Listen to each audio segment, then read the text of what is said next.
Okay, if I can have everyone's attention again, we will continue our driver media availability here at Michigan International Speedway. We're now joined by Jimmie Johnson, driver of the number 48 Lowe's Jimmie Johnson Foundation Chevrolet. Jimmie, coming back to Michigan after your win here in June, talk a little bit about your thoughts coming back here this weekend, being locked into the chase. Excited to be back, for a few reasons. We've had kind of the craziest luck over the last, 6, 7 races, whatever it's been. And although we've only won here once, it's been a very strong track for the 48, and there's a lot of room on this racetrack, so I think I can be out of harm's way and get this Jimmie Johnson Foundation Chevrolet to victory lane. And the other piece to it, obviously, is having our foundation on the side of the car and the amazing relationship I've had with Lowe's over the years. And for the 9th year in a row, they've allowed us to have a paint out on the car, and that paint out's brought a lot of luck and a few checkered flags along the way. So excited to be here for a lot of reasons, and looking forward to having some fun. Okay, we'll open up for questions. We'll start over to the right with Woody, come back to the middle with Claire, and then go to Wolfgang. Woody Kane with MRN. Jimmie, speaking of the foundation, earlier this year you announced you wanted to do some local fitness events in relation to that, and I think you got another one coming up Tuesday. Just tell me a little about how those have been going, and you're, I understand, doing all of them yourself too, right? Yeah, I'll be able to do 3 of the 4. I missed the excursion that we had. We were racing somewhere. Maybe it was New Hampshire. But we've had 2 very successful events so far. And it's neat because we give back in California, Oklahoma, and Charlotte. And we haven't done any formal fundraising in the North Carolina area. So to have these 4 events, the Jimmie Johnson Wellness Challenge, it's great to have something close to home, the local media surrounding it, and to have a strong presence in our local community. And at the same time, we're inspiring people to get fit. And in the garage area, to see how many people are pedaling on Saturdays or running, people now swimming and getting involved and working on their fitness is really cool. So, not only inspiring, but then certainly raising money for public education, K through 12, which is our focus, and a lot of good things are happening. Thank you. We'll take our next question from Claire here in the middle. Claire B. Lang, Sirius XM NASCAR Radio. Jimmie, can you explain the challenges that your team has faced this year? And certainly people say you make your own luck, and your team is set up to handle a lot of that. It seems like you're flawless in handling adversity. But can you explain any of it, especially last week and a couple of weeks ago too? Yeah, I want to chuckle when you say make your own luck, because some feel that I've just been lucky, period, and I have a horseshoe somewhere that's just brought luck. But in most, if not all, most circumstances, you do make your own luck. Sometimes you're unlucky and somebody else's mistake catches you up, and I was a part of that last weekend on that restart at Watkins Glen. But some of the other stuff, we can probably trace it back and say it's self-inflicted. We're not trying to make excuses or asking for sympathy from anybody, but we can't ignore the results. And fortunately, we're in the chase era, and we're sitting in a great position for a seeding process, and hopefully can get another win or 2 and come in as the top seed. So we're racing the points as they exist and how they are today. It's nice to have momentum entering the chase. If it doesn't happen, we've won championships that way too. So we're taking it as it comes, but it has been a very challenging year. We started off without the speed that we wanted. We got the speed back, and then the luck left. So we choose to look at it. We're getting all of this out of the way so we can have 10 great races, and hopefully it happens that way. Okay, we'll take our next question from Wolfgang, then go to Bob and Jay and Dean. Wolfgang Monser from Germany, Rennsport Press Agency. Jimmie, during the season, you run twice on a couple of NASCAR racetracks, speedways, Michigan included. It was mentioned earlier you won here in June. Is this an advantage, maybe setup-wise, you know exactly what to do, or you're just starting now with a totally new car, a new setup, a new preparation, like you had in June? Things are really changing, and the best example I can give to that and the amount of change that takes place in our sport is the spring Pocono race. We felt like we had a race-winning car. We were even had contact on pit road and came back and had a shot to win the race. We came and unloaded at Pocono a month or so later, whatever that time span is, with the same setup, and we're about 6 or 7 tenths off the pace, and had to rebuild the car, a whole new setup under it, and a new mindset to get the pace back.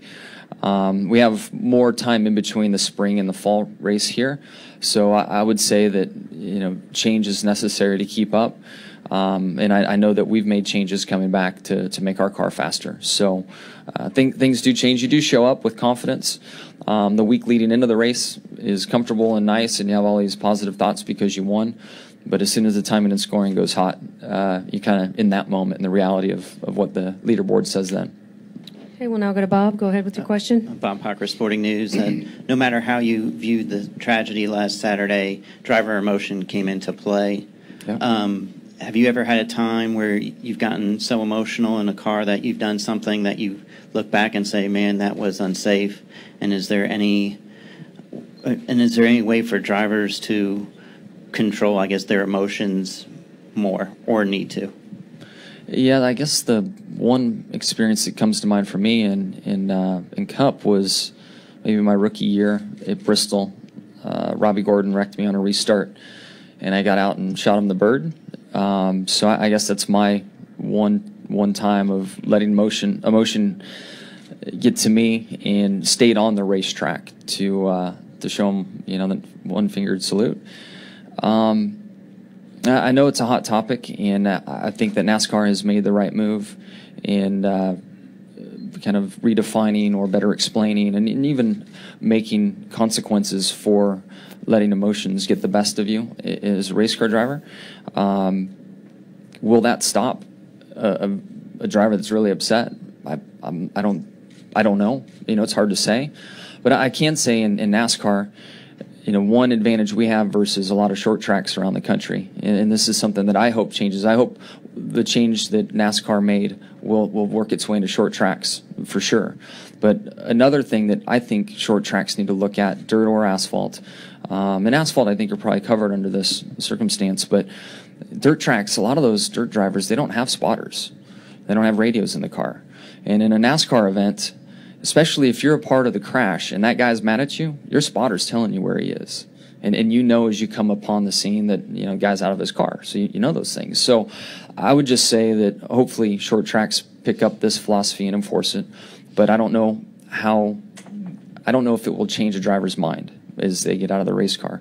But it would be nice for the rest of the field to know what has happened and that there's a hot-tempered driver on foot. And again, it doesn't take anything away from the tragedy. I mean, it's just a terrible, terrible tragedy. But as we look forward and how we can make change, spotters in dirt cars, which may not be an option, and it's tough to do with how many cars they run through a show and on, but some series do have radios in the cars where race control speaks to the field. And if race control was engaged and said, look, you got a crash in turn one, there's a driver on foot, the entire field would know what's going on. So that's just one little thing that I'd like to add, and some more change that I'd like to see personally. Okay, we're going to try to get to all of the questions. I'm not sure we're going to be able to. We'll do what we can in the allotted time frame. We'll go to Dean, then Jay, then Nate.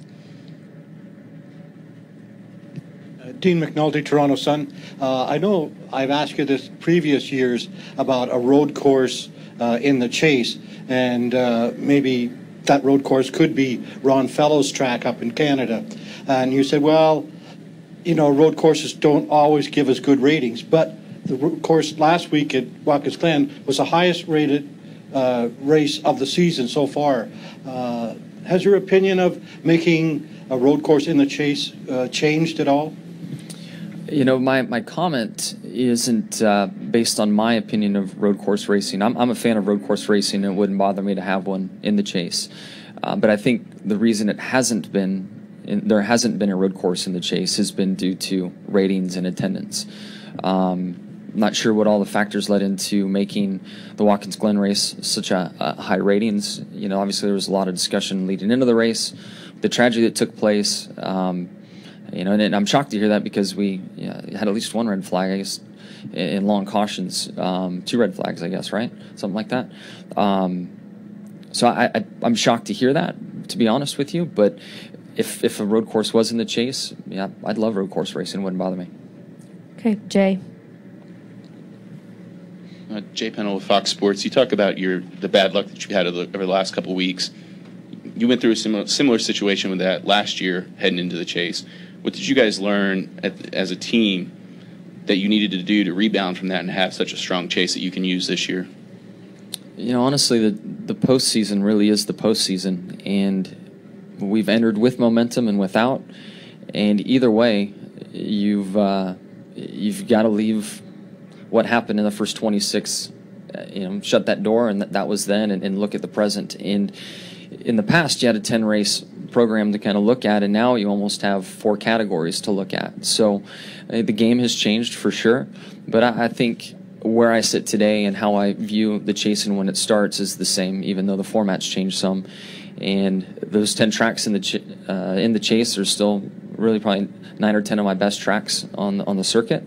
And if we have a slow run entering, we'll just deal with it and rely on the team that we've built and who we are as individuals in each position, and step up as need be.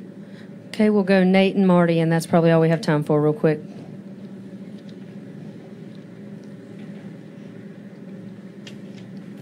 Nate Ryan, USA Today Sports.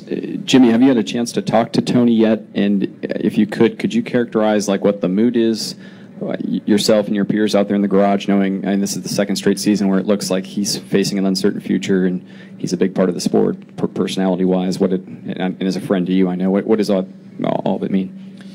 Yeah, I haven't been able to get in contact with him. I've certainly tried, not heard back. I would imagine still a lot going on, and I would assume is being advised to keep comments to a minimum right now with all the legal things that are out there pending. So unfortunately, I haven't spoken to him. Just feel for him, for Gene Haas, the team. The uncertainty that lies there. Certainly from a Tony standpoint, and then the Ward family. I mean, as much as I'm concerned for Tony and his well-being, the pain and sorrow that the Ward family and friends are going through. It's such a sad set of circumstances, and certainly a hot button for different sides and different reasons and different opinions. And I think once Tony is able to talk or does talk, I think a lot of us will, many people out there will feel better hearing his side of the situation, because I know what I believe happened. I think it was completely an accident. In time we'll see when Tony's able to talk and where things go from there. Okay, final question. Matt, go ahead. Matt Slobin, New York Times. Jimmie, when fans see you give the one-finger salute or some display like that, is there some entertainment value there? And do we lose that maybe with today's rule change? I'm sure I picked up a few fans and lost a few fans. Now as a parent, if my child's hero was out there shooting the bird to another baseball player, football player, whatever it was, I'd probably try to steer my kids away from that. So it depends, and I don't think that entertainment value should come with any safety implications. Safety is the number one priority for drivers, crew members, and the officials that are out there on the racetrack. And if it turns a few fans off, then in my opinion, they're a fan for the wrong reason. Jimmie, thank you very much for your time this morning. Good luck this weekend.